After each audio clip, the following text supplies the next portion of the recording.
Right, just a little bit that you've already heard from Steve, that James Hughes has been blind from birth. His foster father, John Courtney, wrote this prayer for James when he did his first marathon, and they run as a team and they say it each time, and it's called The Sky is Blue. Lord, James and I stand here today with all our training behind us and the trial of the marathon ahead of us. We ask for your help today. James has never had a conversation with anyone in his life. James has never harmed anyone in his life. James carries a burden he will carry all his life. Look down and bless all the children who are born with a disability, Lord, for they are born angels and stay angels all their lives. I thank you for letting me run with an angel today, for one is never poor when one has oneself to give. Oh. Bravo. Yes. Thank you very much for listening. Pat, I think you've got a tiny little poem there, haven't you? Just to read, just to finish off with, while I control myself. I have indeed. Dear.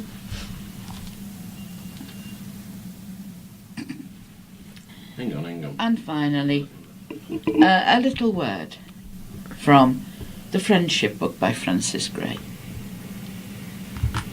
A wise friend of ours who lived to be almost 100 was asked on her 90th birthday what sort of advice she would choose to pass on to a restless teenager.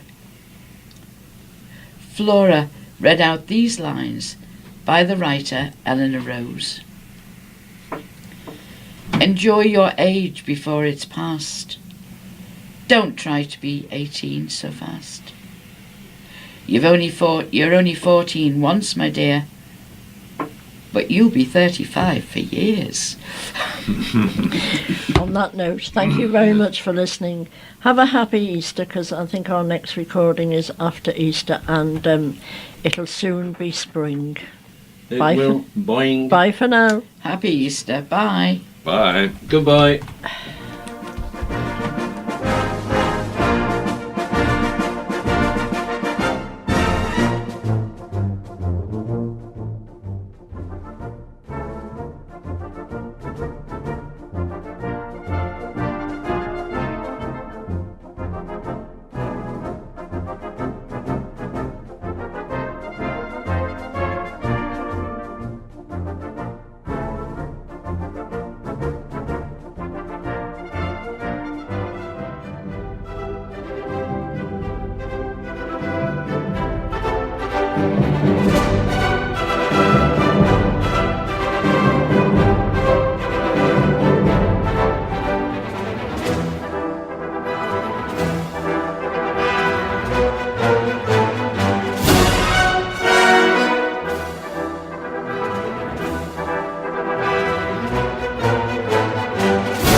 Newspaper for the week ending Saturday the 23rd of March. It's edition number 1878.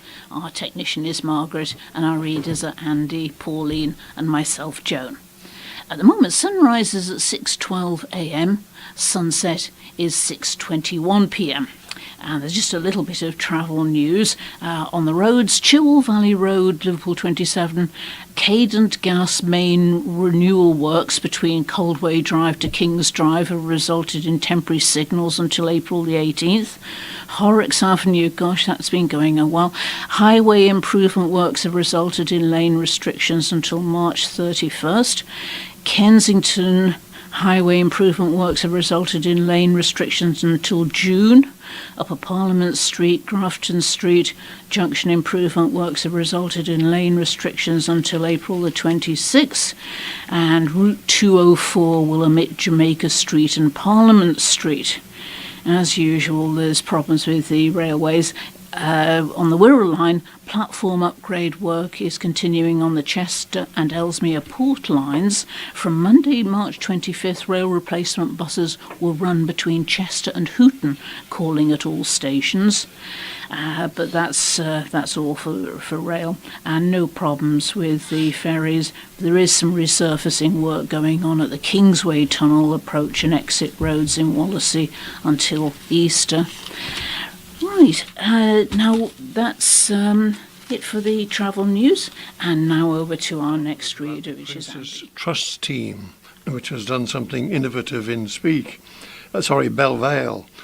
A resourceful Prince's Trust Team has renovated 2 burnt-out shipping containers to create a new community shop in Belle Vale. The Prince's Trust Team programme, delivered by Merseyside Fire Rescue Service, is a 12-week personal development programme for 16 to 25-year-olds who are unemployed or not in education. As part of their community project, the Belle Vale team chose to support Active Community Enterprise, also called ACE, a support agency offering training, qualifications, voluntary and paid work placements, and community activities. The young people were tasked with turning 2 old shipping containers into a shop on Stapleford Road, Belle Vale. The team began by researching the community and raised funds by completing a bag pack at Tesco Extra in Prescott. With very generous donations from the public, the team got to work. Skills such as teamworking, communication, confidence building, and DIY skills were boosted by the project. They also gained a huge sense of achievement and pride on completing the task. The shop, due to open this month, will sell a range of items such as garden furniture, logs, ornaments and plants. Staff are extremely proud of the team's hard work and the positive impact it will continue to have in the local community. Anyone who wants to make a positive change to their life and their community can apply to take part in the next team programme, which will be delivered in May at a number of fire stations across Merseyside. Honour for Bobby's parents. The parents of a little boy knocked down and killed on his way home from school have been honoured for their road safety campaigning. Joanne and David Colleran from Huyton were named Points of Light winners for their truly inspiring work since the death of their son Bobby, 6, on Layfield Road, West Derby in 2014. They have campaigned to establish Bobby zones, their areas of 20 miles per hour speed limit outside primary schools in Liverpool. The charity they set up, the Bobby Colleran Trust, now runs school assemblies on road safety, guidance for schools and bereavement support. The government's Points of Light Award recognises outstanding individual volunteers and people who are making a change in their community. Joanne said this is a great honour to receive a Points of Light Award, particularly as the award is dated March the 13th, which was Bobby's birthday. Since the day we lost Bobby, we vowed to make our school roads safe.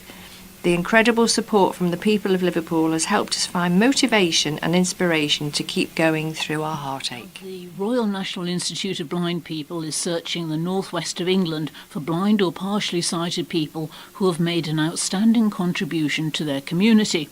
The charity has teamed up with other sight loss organisations such as Guide Dogs and Bradbury Fields to hold an award evening that will recognise and celebrate the achievements of people with sight loss across the region.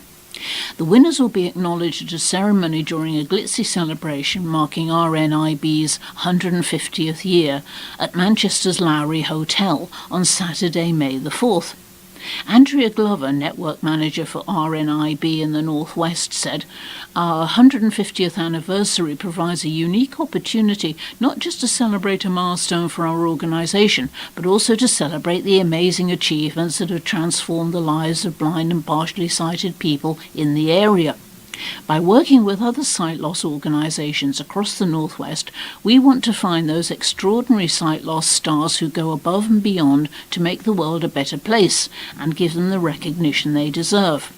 Categories include RNIB Award for Excellence in Media and Arts, RNIB Award for Excellence in Sports, RNIB Award for Excellence in Volunteering, RNIB Recognition Award for a Business or Corporation, RNIB Recognition Award for Outstanding Role Model, Adult and Young Person, and RNIB Recognition Award for Outstanding Achievement.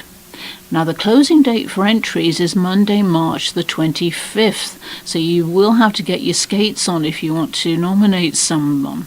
The finalists will be announced on Friday the 5th of April, and for nomination forms or further information, contact Alison Harmon on alison.harmon@rnib.org.uk or 01772 320553. Tickets to the event are available online by visiting www.rnib.org.uk/RNIB Connect/Connect-events. An interesting article by Sophie McCoy and Susan Lee as Echo reporters. Jack the Ripper's true identity might finally have been revealed thanks to a Liverpool forensic expert. DNA found on a shawl belonging to one of the Ripper's victims has been matched to Barbara Aaron Kominski, named as prime suspect by detectives at the time. However, there was never enough evidence to convict the 23-year-old back in the 19th century. The latest dramatic twist in the 130-year-old mystery came in an academic paper published by Jari Lodenheim, a senior lecturer, and his colleague David Miller from the University of Leeds. The paper states the killer's identity has remained a mystery to date. Here we describe the investigation of, to our knowledge, the only remaining physical evidence linked to these murders recovered from one of the victims at the scene of the crime. Finding both matching profiles in the same piece of evidence enhances the statistical probability of its overall identification and reinforces the claim that it is authentic. The evidence to which they refer is a stained silk shawl discovered near the body of one of the Ripper's victims, 46-year-old Catherine Eddowes, in 1888. The shawl contained blood samples which now have been matched via complex DNA analysis to the living relatives of Aaron Kominski. The technique also showed that the supposed killer had brown hair and brown eyes. The shawl was bought at auction by Birkenhead-born businessman Russell Edwards in 2007. He wrote a book about his experiences, naming Jack the Ripper, and enlisted the help of local experts in an attempt to prove its authenticity. This is a major breakthrough in this long outstanding case.